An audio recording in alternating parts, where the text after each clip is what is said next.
सबसे पहले आज की तमाम बड़ी खबरें नॉन-स्टॉप न्यूज में। अफगानिस्तान में तालिबान सरकार के गठन के बीच आज 13वां ब्रिक्स सम्मेलन हुआ। सम्मेलन की अध्यक्षता प्रधानमंत्री नरेंद्र मोदी ने की। ब्रिक्स सम्मेलन में प्रधानमंत्री मोदी के अलावा ब्राजील, रशिया, चीन और दक्षिण अफ्रीका के राष्ट्राध्यक्ष भी वर्चुअली जुड़े। बैठक में प्रधानमंत्री नरेंद्र मोदी ने दुनिया से आतंकवाद के खिलाफ मिलकर लड़ने की अपील की। यह भी पहली बार हुआ कि ब्रिक्स ने मल्टीलेटरल सिस्टम की मजबूती और सुधार इस पर एक साझा पोजीशन ली। हमने BRICS counter terrorism action plan भी एडॉप्ट किया है।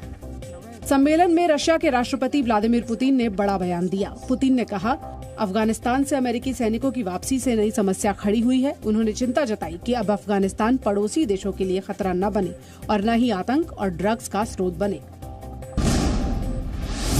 अफगानिस्तान में तालिबान सरकार के गठन के बाद पहली बार तालिबानी सरकार का आधिकारिक बयान आया है।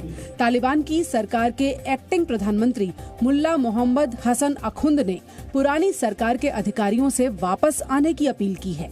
मुल्ला हसन ने उन्हें सुरक्षा का भरोसा दिलाया है। मुल्ला हसन ने कहा कि अफगानिस्तान में खून खराबे का दौर बीत चुका है और अब अफगानिस्तान के नवनिर्माण का समय है। उधर दुनिया के सबसे खूंखार आतंकियों का संगठन हक्कानी नेटवर्क तालिबान की नई कैबिनेट में काफी मजबूत नजर आ रहा है और तालिबान ने हक्कानी परिवार से जुड़े लोगों को आतंकी कहने पर भी एतराज जताया है। तालिबान ने अपने बयान में कहा, इस्लामिक अमीरात इसे दोहा समझौते का उल्लंघन मानता है। ये अमेरिका और अफगानिस्तान किसी के हित में नहीं है।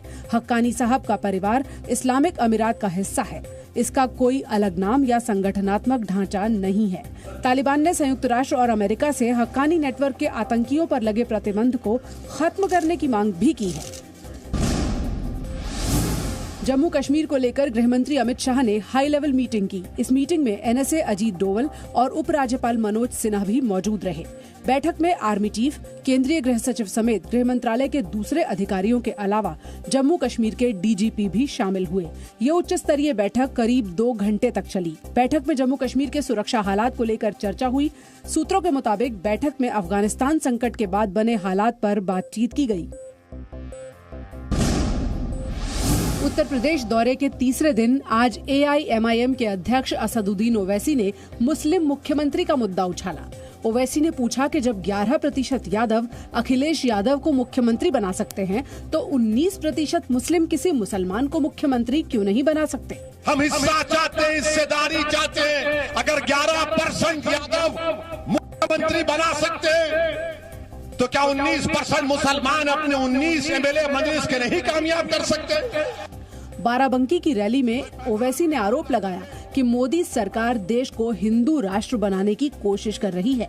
जब से नरेंद्र मोदी की हुकूमत बनी उस वक्त ये पूरी कोशिश की जा रही है कि भारत का ये जो सेकुलरिज्म है, भारत की जो खूबसूरती है भाईचारे की, उसको तब्दील करके इस मुल्क को हिंदुत्व राष्ट्र में तब्दील किया जाए। केंद्रीय मंत्री मुख्तार अब्बास नकवी ने कहा कि किसी से धर्मनिरपेक्षता का प्रमाण नहीं चाहिए।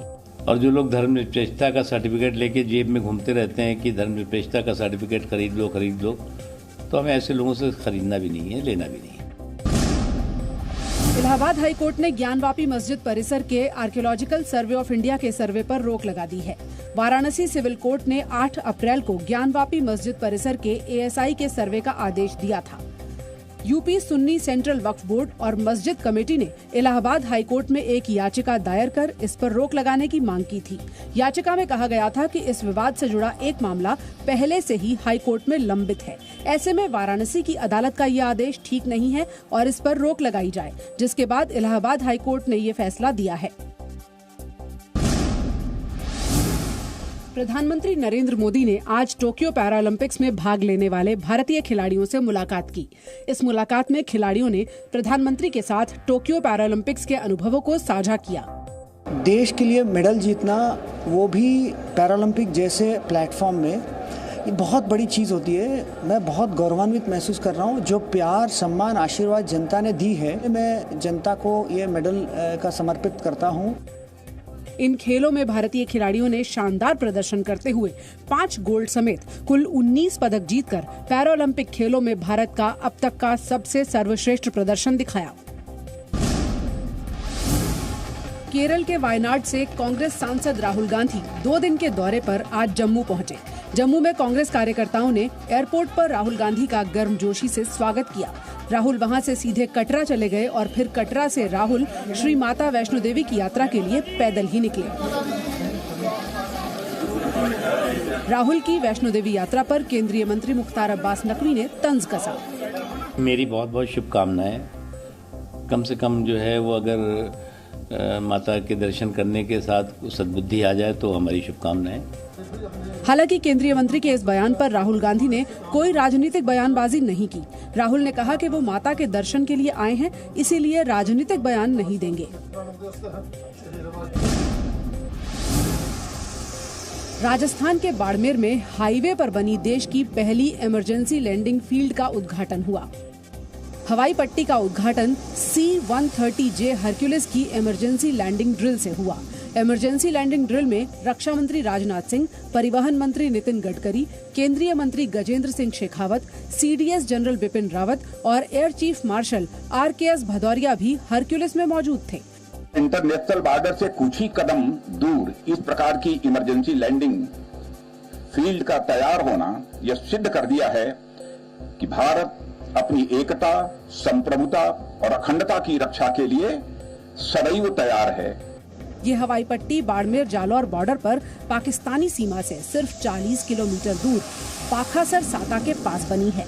भारतमाला प्रोजेक्ट के तहत बने नेशनल हाईवे 925A पर इसे बनाया गया है। 3 किलोमीटर लंबी और 33 मीटर चौड़ी हवाई पट्टी बनाने में करीब 32 करोड़ 95 लाख रुपए खर्च हुए। इमरजेंसी हवाई पट्टी से लैंड और टेक ऑफ दोनों ही किया जा सकेगा।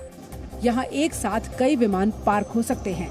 लैंडिंग स्ट्रिप के साथ 3 हेलीपैड्स का भी उद्घाटन किया गया। केरल में कोरोना के नए मामले एक बार फिर तेजी से बढ़े हैं। पिछले 24 घंटे में केरल में 26,200 नए मामले सामने आए हैं। इस दौरान 125 लोगों की मौत हो गई। वहीं पिछले 24 घंटे में देश में 43,263 नए केस दर्ज हुए और इस दौरान 338 लोगों की मौत हुई। पिछले 24 घंटे में देश में 43,000 से कुछ ज्यादा केसेस रिपोर्ट हुए। उनमें से लगभग 32,000 से कुछ अधिक केसेस केरला से रिपोर्ट हुए। बच्चों की वैक्सीन पर स्वास्थ्य मंत्रालय ने कहा है कि इस पर अभी मंथन चल रहा है। आपको मालूम है Zydus vaccine already licence for children. हमें मालूम है कि इतना स्टॉक पाइल है, उसको अगर हम बच्चों पे दें तो किस तरह से दें, कब दें, कैसे दें, उसकी चर्चा हमारी साइंटिफिक बॉडीज कर रही है।